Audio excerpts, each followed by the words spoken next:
जी हाँ दोस्तों, नमस्कार। तो सबसे पहले मैं अपने सभी विद्वान साथियों को, विषय बहनों को, सभी प्रिय विद्यार्थीगण को जो हमारे कॉम्पिटिटिव एग्जाम की तैयारियां कर रहे हैं उन सबको, प्रिय मित्रों, जितेंद्र क्लासेस की इस ऑनलाइन कक्षा की तरफ से और मैं अपनी तरफ से आप सभी लोगों को बहुत बहुत तहे दिल से स्वागत करता हूँ, साधुवाद देता हूँ, अभिनंदन करता हूँ। आइए, आपका भाई, आपका दोस्त बहुत ही अच्छा बिंदु लेकर आप सभी लोगों के सामने रूबरू मुखातिब हुआ है।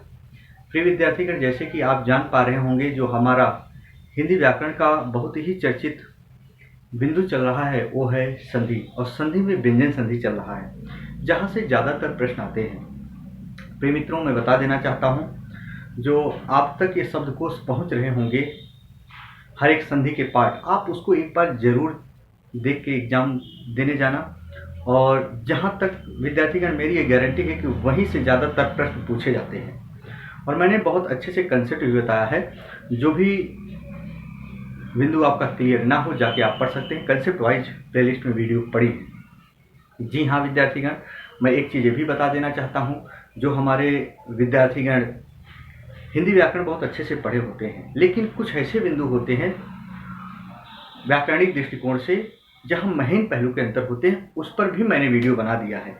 जैसे निश्चयवाचक सर्वनाम सर्वनामी विशेषण में अंतर, जैसे कृदंत क्रिया कृदंत प्रत्यय में अंतर, जैसे परिमाणवाचक विशेषण परिमाणवाचक क्रिया विशेषण अव्यय में अंतर, जैसे विस्मयादि बोधक अव्यय और संबोधन कारक में अंतर।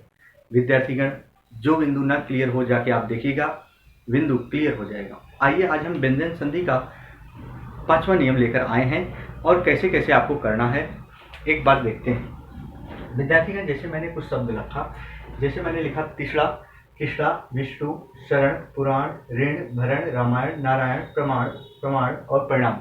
आप सभी लोगों के सामने कुछ ऐसे शब्दकोश दिख रहे होंगे जो ज़्यादातर एग्जाम में पूछे जाते हैं, तो आपको इनको जरूर देख के जाना है। इनके नियम आइए जरा देखते हैं। तो विद्यार्थीगण, हमेशा और हमेशा याद रखिएगा, जैसे मैंने कुछ शब्द रखा है, जैसे मूर्धन्य सकार के ठीक तुरंत बाद क्या है, ट वर्ग का पंचमाक्षर डा। देखो, मूर्धन्य सकार के ठीक तुरंत बाद क्या है, डा। ऐसे मूर्धन्य सकार के ठीक बाद है। यहाँ देखो, ऐसे शब्द हैं जहाँ किसी शब्द में ड़ हो, उसके ठीक पूर्व र हो। यहाँ सुना, ड़ है, उसके ठीक पूर्व र है, यानी यहाँ ड़ है तो यहाँ री है। आपको करना कुछ नहीं है विद्यार्थीगण, क्योंकि होता क्या है, हमारे हिंदी भाषा भाषी के जो विद्वान साथी थे, उन्होंने कहा जहाँ मूर्धन्य होता है और दंते होता है, उच्चारण स्थान की बात कर रहे हैं, मूर्धन्य को दंते को मूर्धन्य में आपको चेंज कर लेना है। जैसे अगर कहीं टा है तो टा की जगह पर ता रखना है हमेशा और हमेशा, जहाँ ठा है तो वहाँ था रखना है, वही चीज़ करना है। लेकिन याद रख लेना, हमेशा और हमेशा जहाँ ड़ा होता है उसके स्थान पर ना रख देना है। तो ये मूर्धन्य सकार आधा है, तो यहाँ हलंत लगाए, जिसका मतलब आधा ही है, तो ड़ा के स्थान पर ना कर देना है। इसका मतलब ये हुआ, जैसे त्रिषा का संधिविच्छेद त्रिश प्लस क्या हुआ विद्यार्थीगण, ना हुआ।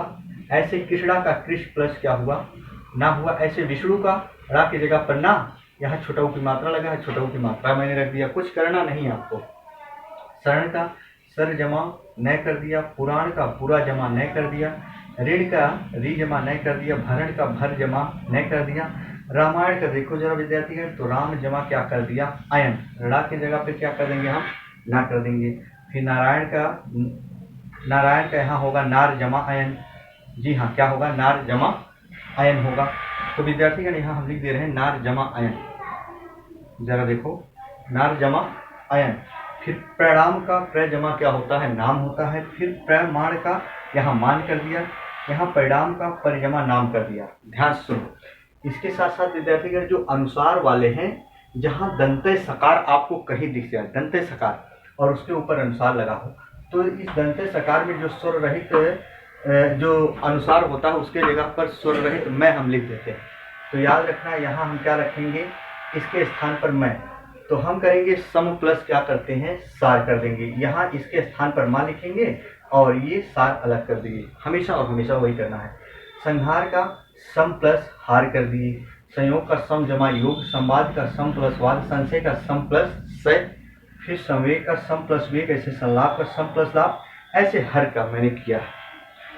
कुछ भी नहीं करना है, जहां भी ये नियम आएंगे उस पर स्वर रहित मैं रख देना और अलग कर देना। आइए जरा देखते हैं कुछ शब्द, जैसे युधिष्ठिर, प्रतिष्ठा, प्रतिष्ठान, अनुष्ठान, मिष्ठान ऐसे प्रश्न आते हैं।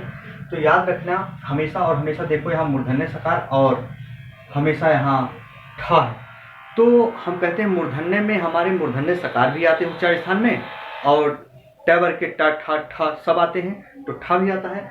तो मूर्धन्य सकार के स्थान पर दंत्य सकार रख देना है, आधा सा, ये आधा सा, और ठ के स्थान पर था रख देना है, जैसे मात्रा लगा है वैसे लगा देना है। तो युधिष्ठिर का संधि विच्छेद युद्ध जमा स्थिर हो जाएगा, तो जो युद्ध में स्थिर रहा हो उसी को युधिष्ठिर।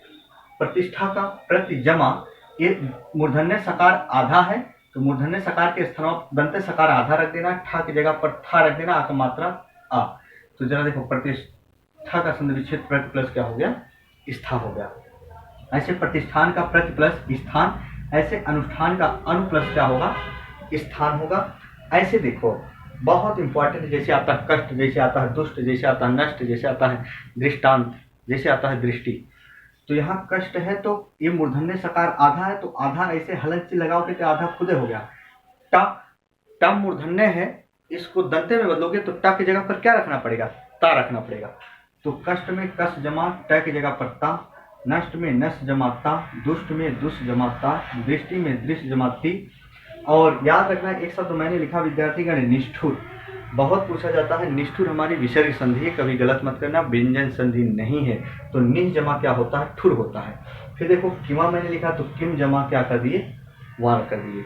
तो विद्यार्थीगण याद रखिएगा, हमारा ये व्यंजन संधि था। व्यंजन संधि जो था आज खत्म हो चुका है और बहुत अच्छे से मैंने क्लियर किया है विद्यार्थीगण। तो आप सभी लोगों से अनुरोध है, यदि वीडियो अच्छी लगी हो तो लाइक और सब्सक्राइब करना ना भूलें विद्यार्थीगण।